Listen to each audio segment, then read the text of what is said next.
Hello everyone, in this video we provide a brief introduction to the concept of observability and open-loop observers for dynamical systems. Furthermore, we explain you how to analyze observability or design open-loop observers in Matlab. So after watching this video, you will be able to understand the concept of observability and you will be able to estimate an initial state of a linear dynamical system by using an open loop observer. And furthermore, you will be able to properly understand the concept of numerical observability, since there is a huge gap between theoretical observability and the practical numerical observability.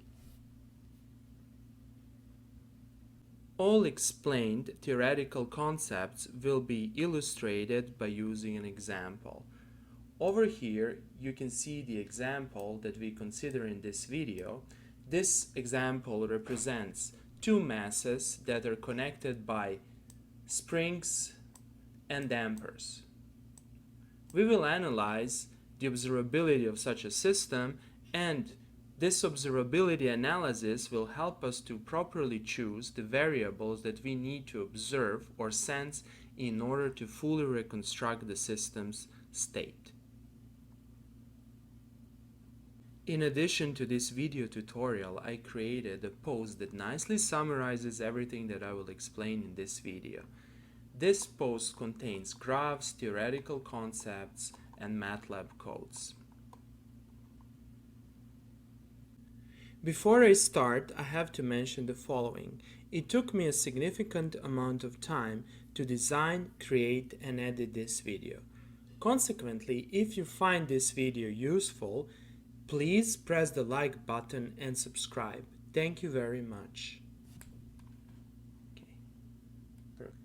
The motivation for creating this tutorial comes from the fact that students often have difficulties understanding the concept of observability, and they often do not understand the need for observers. This comes from the simple fact that the concept of observability is often first taught by assuming continuous time systems. However, the mathematics needed to describe continuous time systems is more complex than the mathematics necessary to describe discrete time systems. The mathematics that describe the dynamics of continuous time systems involves integrals applied to vector and matrix expressions, and that creates confusions. And moreover, you also have matrix exponential in these expressions. So this concept might be difficult to understand for an average engineering student. So instead of introducing the concept of observability by assuming continuous time system, we will present this concept by assuming a discrete time system. In this way, we significantly simplify the mathematics necessary to understand the basic concepts. And everything that you will learn for discrete time systems can be generalized to continuous time systems. So let us immediately explain the need for observability analysis by considering the example shown in this figure. So this figure illustrates a prototypical model of two masses connected by springs and dampers. There is a force F applied to the second mass, and by applying this force, by moving this mass, we can also move the mass M1. Now, if we release this force, this whole system will oscillate. Now, why this example is so important? The equations governing the behavior of this system are very similar to the equations of motion of a number of mechanical and electrical systems. Consequently, by studying this system and studying its observability, we can actually study observability of a large number of systems. In our previous post, whose link is given in the description below this video, we have derived a state space model of this system. So what are the states? The states are the position S1, the position of the first mass, and the velocity of the first mass. So these are x1 and x2. Then the position of the second mass and its velocity. So these are x3 and x4.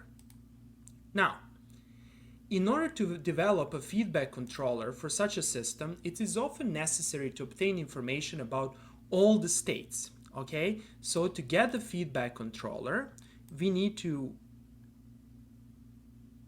know all the states. Or to design the feedback controller, it's necessary to have the information about all of the states.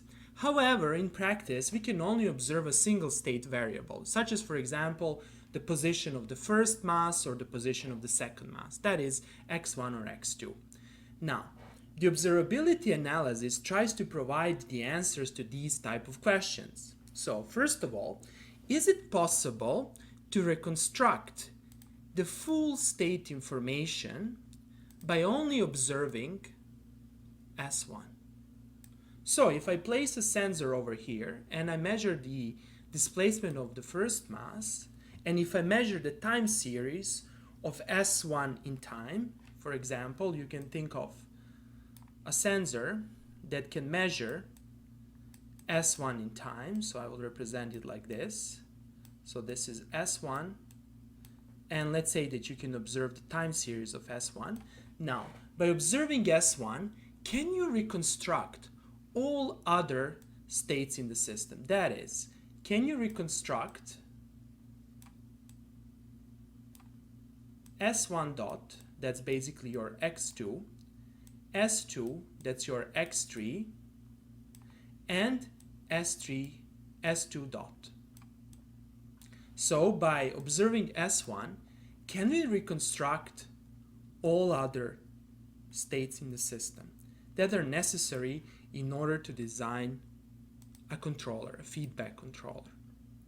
Then, if it's not possible to reconstruct all other state variables by only measuring, let's say, S1, then how many state variables do we need to observe to reconstruct the full state vector? So, if I cannot reconstruct my full state vector by only measuring S1, how many additional state variables I need to observe in order to be able to completely reconstruct the system state? So, do I need to only add S2, that is, place the sensor at S1 and S2 and observe these variables, or I also need to observe the velocities? So these and similar type of questions can be answered by analyzing the observability of the system. So the observability problem becomes even more important if you would have, for example, instead of 2 masses, let's say a system of 10 masses or 100 masses or 1,000 masses or million masses, right? You would have an oscillating system and you want to find the variables, or you want to investigate, can some variables that you measure give you all the necessary information to reconstruct the full vector, full state vector of the system, right? You can think of electrical circuit that has a number of RLC circuits, or number of operational amplifiers, or a combination of operational amplifiers with RLC components. And then you want to basically measure current voltages at certain points in your network, at certain components, and then from these observations you want to reconstruct the full state of your system. This problem is especially important for power networks, for example, and for other complex dynamical systems, such as, for example, chemical reaction networks.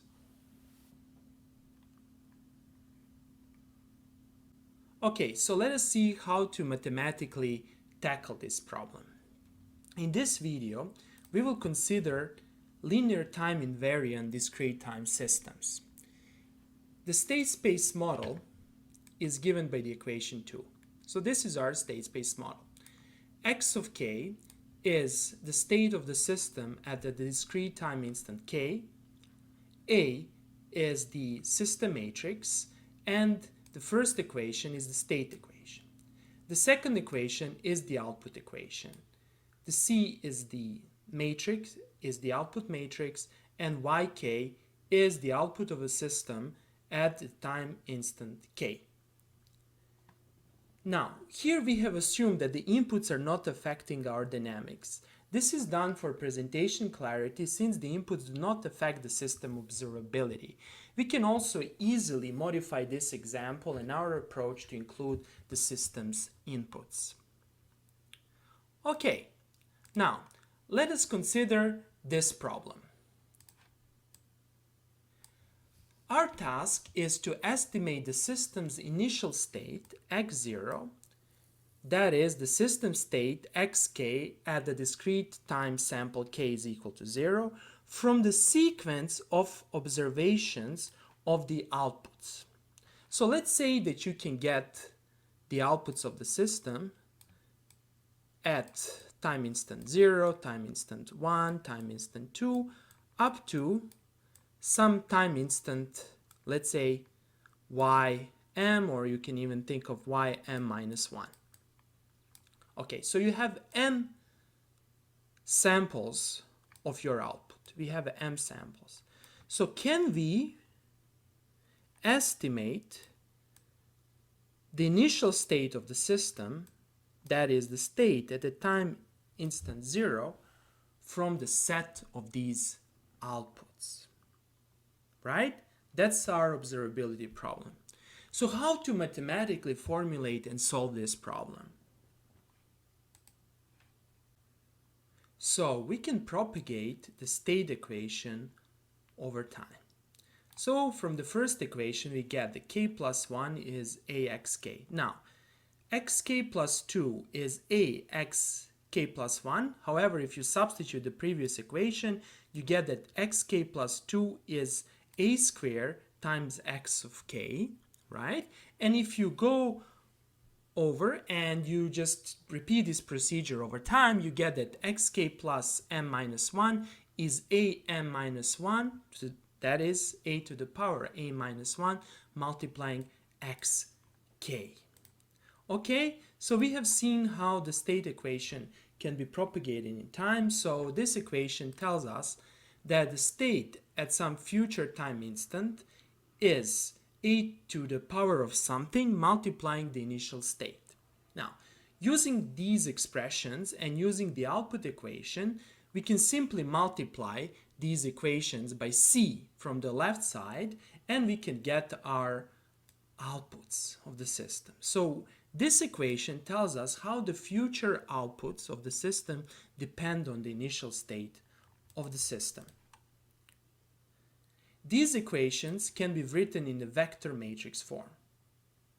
So this is the vector matrix form of these equations, basically, and this system, the system number 5, represents a system of linear equations where the unknowns are entries of this vector.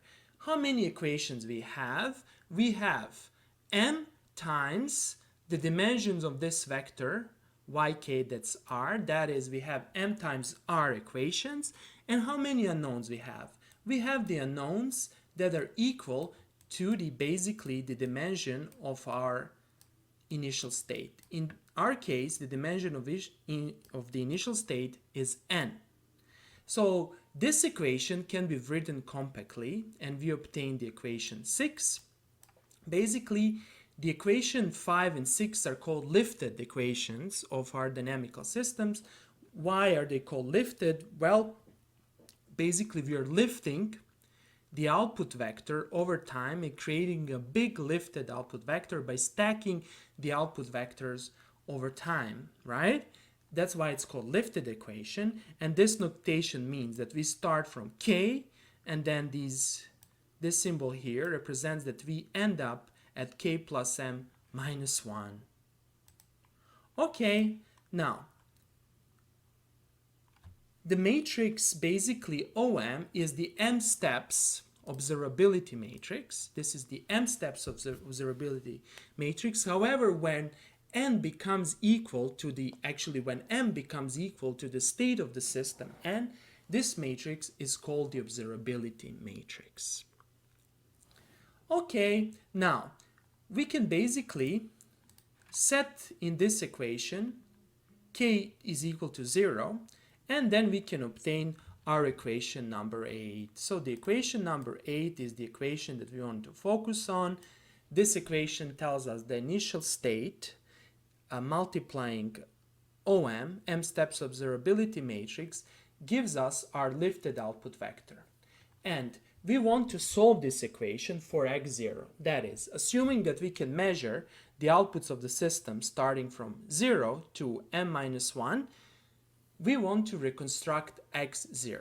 Now, the observability analysis is nothing less than the analysis of existence and uniqueness of this system of equations. I will repeat my original statement since it is very important to engrave it in your mind. So the problem of observability of the original linear time invariant system is equivalent to the problem of analyzing existence and uniqueness of the solution of this linear system of equations. Now, what are the conditions that guarantee that this system can be uniquely solved for x0? So the first condition is that the number of observations or observation samples m is larger than or equal to n, where n is the system state order. So this m should be, first of all, larger than or equal to n. Okay, then the second condition is that the observability matrix, my matrix OM, has full rank. So this matrix has to have a full rank, or to be more precise, the full column rank. Now immediately, here are a few important remarks. This condition, the first condition, is stated for the most general case. However, it might happen that the output dimension R, that is, the output dimension of my output vector R, is such that we can ensure that the matrix OM has full rank even if the first condition is not satisfied, right? So for some systems, we can relax this condition. For example, consider this system. Consider the case in which we observe all the state variables. So we observe x1, x2, x3 up to xn. And our C matrix is identity matrix. Since identity matrix is invertible, basically by observing yk, we observe all the state variables. And even for m is equal to 1, the system becomes observable.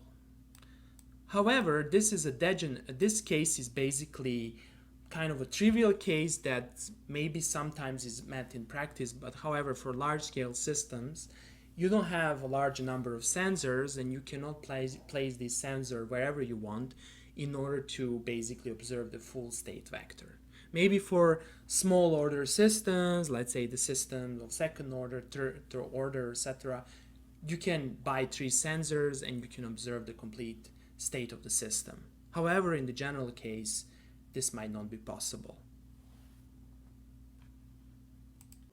There is another important remark related to the selection of m, the number of samples that are necessary to be taken in order to ensure that the system is observable.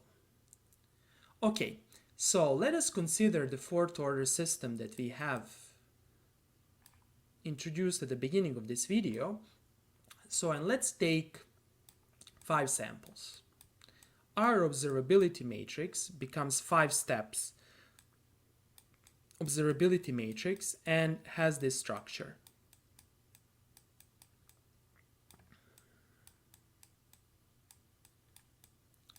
And this is our initial state. and these are our outputs. We have y0, y1, y2, y3, and y4. So in this case, m is equal to 5. Now, it's written here that the number of observation samples, m, is larger than or equal to n. In our case, the state order is 4. So the question is, do we really need to take this additional sample?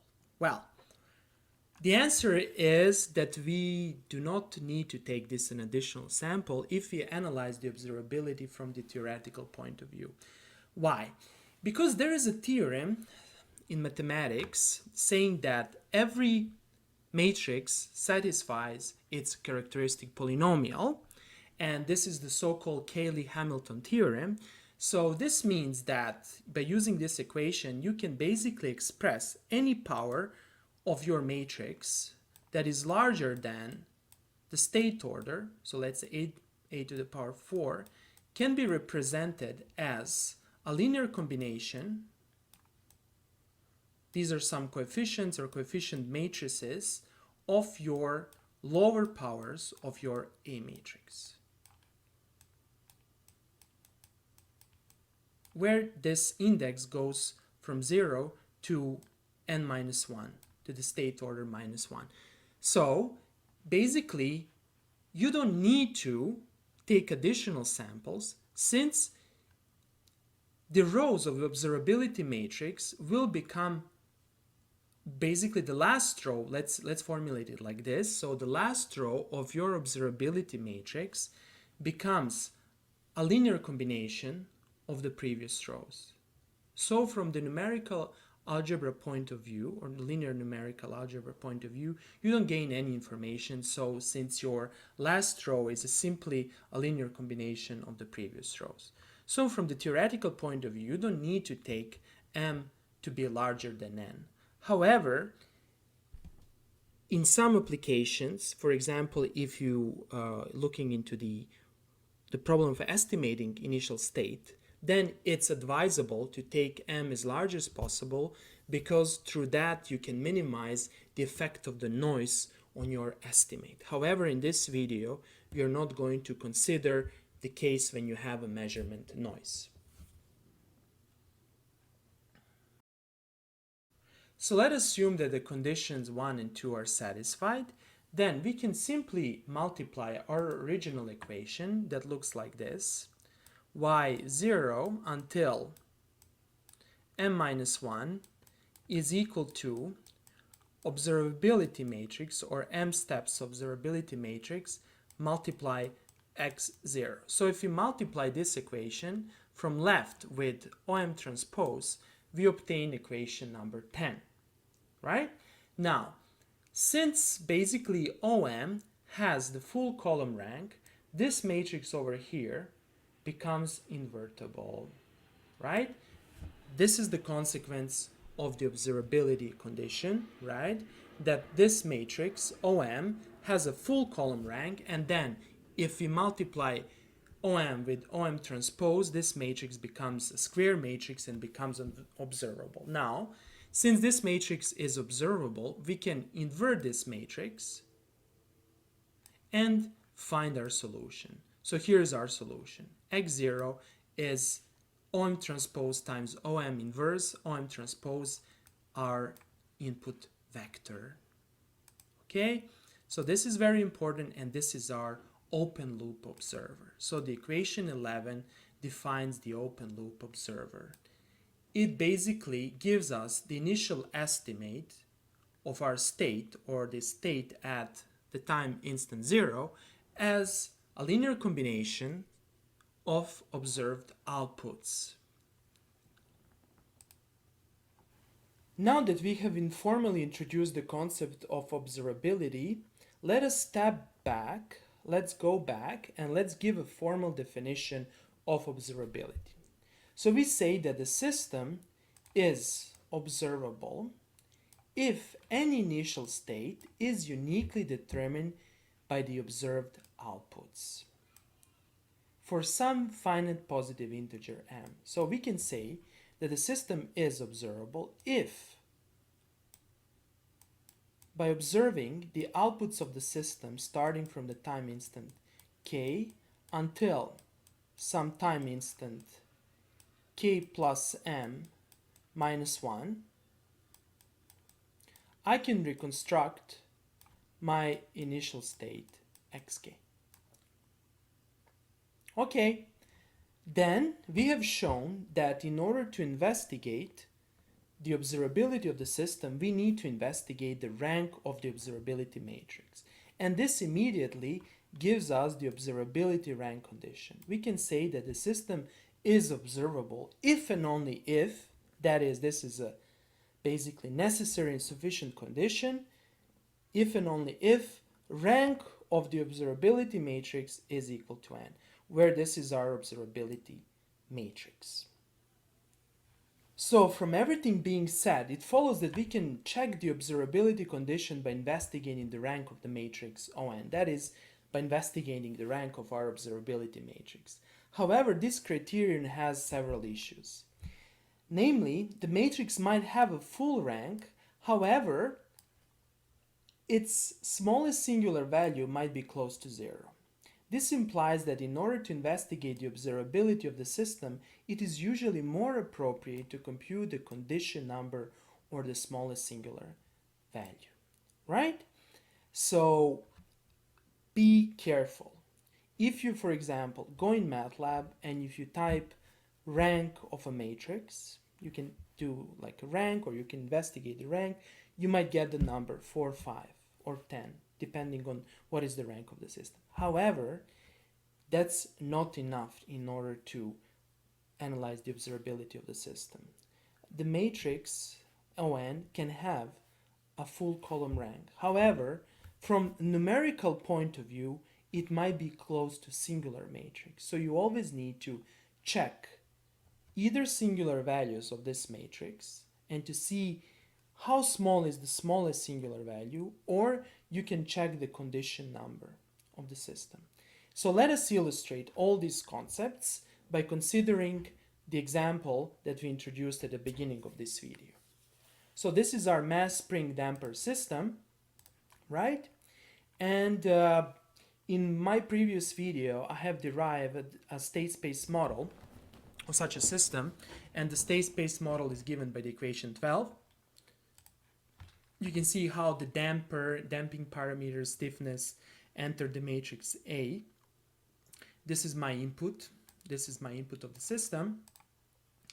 And basically, this is my output equation. Here I'm assuming that I'm observing the position of the first mass. Okay, now the next step is to discretize this system. Basically, I use the Beckford-Euler method. If you want to learn more about this method, please read my post, whose link is given in the description below. I have also created a video that nicely explains how to discretize the system, the continuous time system. And by applying the Beckford-Euler method, you obtain the equation 14, and from the equation 14, you can obtain the equation 15, where now this A is a discrete time A matrix. It becomes inverse of I minus H times AC, where H is my discretization constant. So this is my discrete time system, and my output equation stays the same. And this is your discrete time model. So let's go to Matlab and let's try to analyze the observability of this system. Okay, so let's first define the model parameters. So here are my model parameters.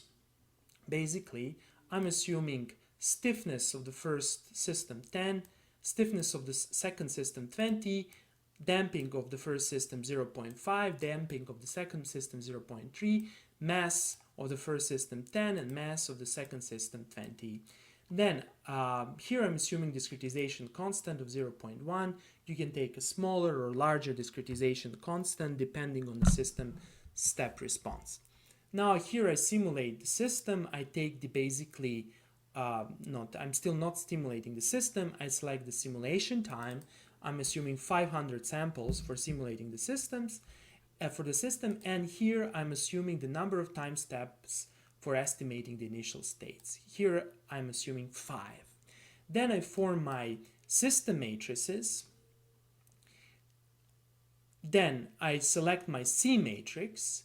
Then I compute my discrete time system, and here I select the initial state.